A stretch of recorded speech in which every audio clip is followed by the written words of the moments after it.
Chapter 20.1 New Provisional Member.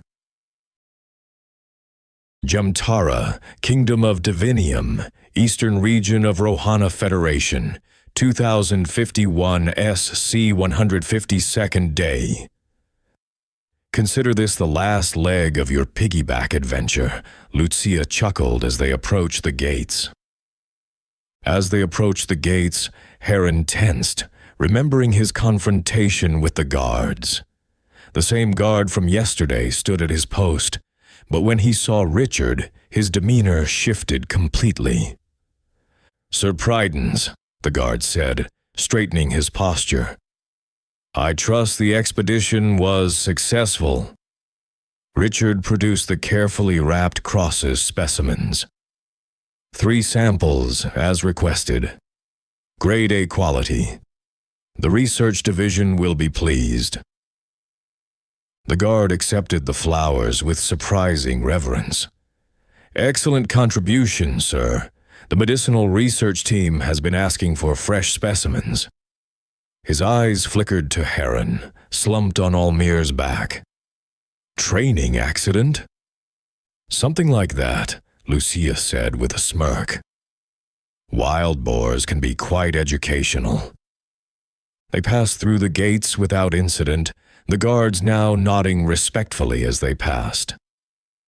Once they were safely inside the city walls, Heron spoke up weakly from Almir's back. "Still can't believe you set me up to fail the first time," Heron mumbled into Almir's shoulder. "I set you up to learn," Richard corrected. "In this line of work, things rarely go as planned. We need people who can adapt, who don't break under pressure." He paused. "Are you still angry?" Heron considered this for a moment. "No," he said finally. "I understand why you did it, though I might be a bit more skeptical next time you send me flower picking." "If you're done with the heart-to-heart," Almir interrupted, "we should get him to a proper healer." "The crystal helped, but he still needs proper care," Lucia said, eyeing Heron's pale face. "We should get him to the healing house." Richard nodded. "Get him patched up. I have business to attend to at the guild hall to see about the provisional license." He turned to leave, then paused. "Also, Heron? Take good care and then join us tomorrow at Altaria. It's a place where we reside. You'll meet everyone from the party there." "Come on, hero," Almir said, adjusting Heron's weight on his back. "Let's get you fixed up before you pass out again."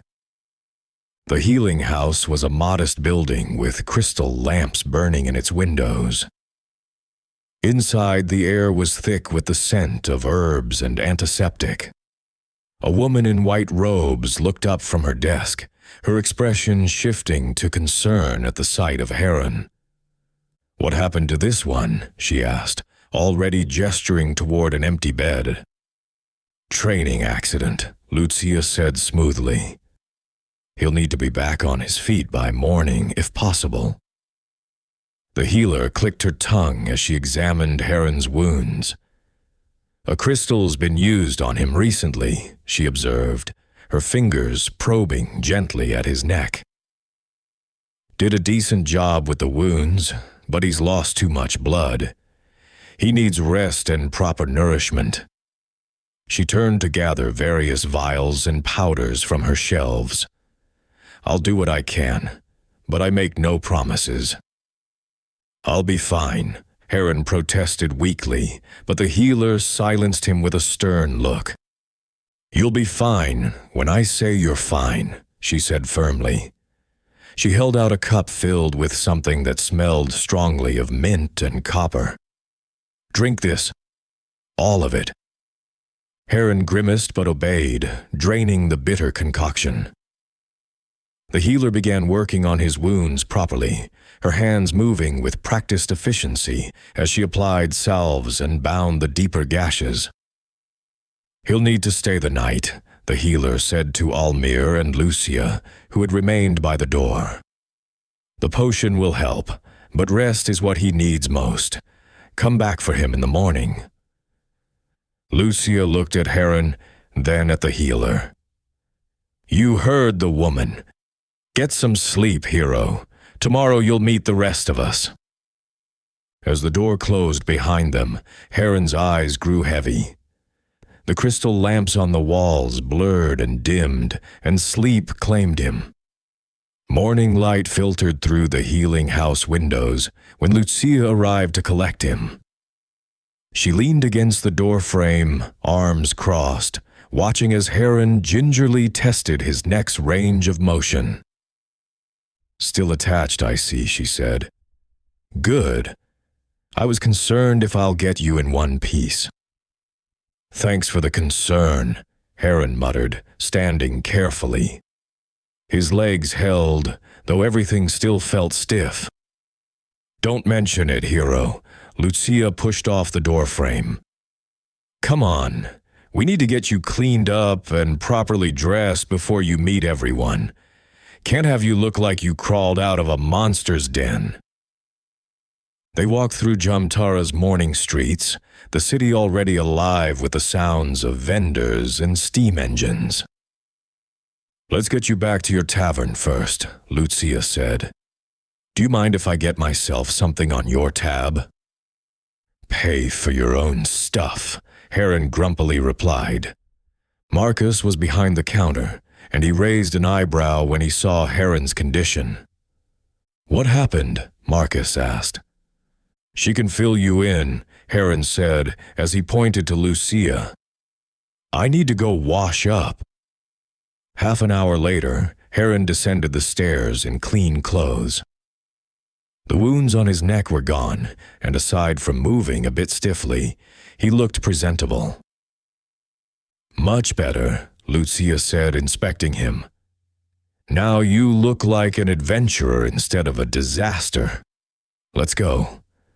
Altaria isn't far, and the others are already waiting." They left the tavern behind, heading deeper into the city. Altaria sat on a corner where two streets met, a 3-story building that was cleaner than the rough taverns near the gates, but lacked the polish of establishments in the richer districts. A wooden sign depicting a stylized wing marked it. "Here we are," Lucia said, pushing open the door. The place was busy when they arrived, with loud noises of the hostile residents and city folk. "There they are," Lucia exclaimed, pointing at a few people who had claimed a large table in the corner. Richard sat at its head, with Almir and Icarus to his left side, but there were 2 women Heron hadn't met yet. One with intricate braids and what appeared to be a purple ornamental key as a necklace. The other with dark skin and shoulder-length black hair, wearing a loose white blouse decorated with embroidered butterflies. "Ah, good. You have arrived.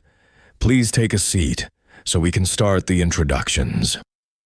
We just finished eating, but you order something if you are hungry before we start." "Oh, no need," Lucia said cheerfully. "I ate while I waited for Heron."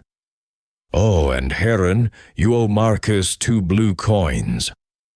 "What?" Heron asked, surprised. "Did you eat on my tab, even when I told you to buy your own food?" "Yes, but then I remembered you owe me for the arrows I used on those boars, so you got off cheap," Lucia said, chuckling. Heron groaned. "Okay, fine. Thank you for saving me. Lunch was on me." "You're welcome, but you should eat something," Lucia responded. "You haven't eaten since I picked you up." "Okay," Heron said. "What do you recommend?" "A boar stew," Lucia replied instantly. "Lucia, are you mocking me?" Heron asked, unamused. "Never," Lucia giggled. "All right, Lucia, let's not do this now." Richard interrupted them. "Let the boy order his meal, and then I'll introduce everyone. It is a little awkward having others sit in silence.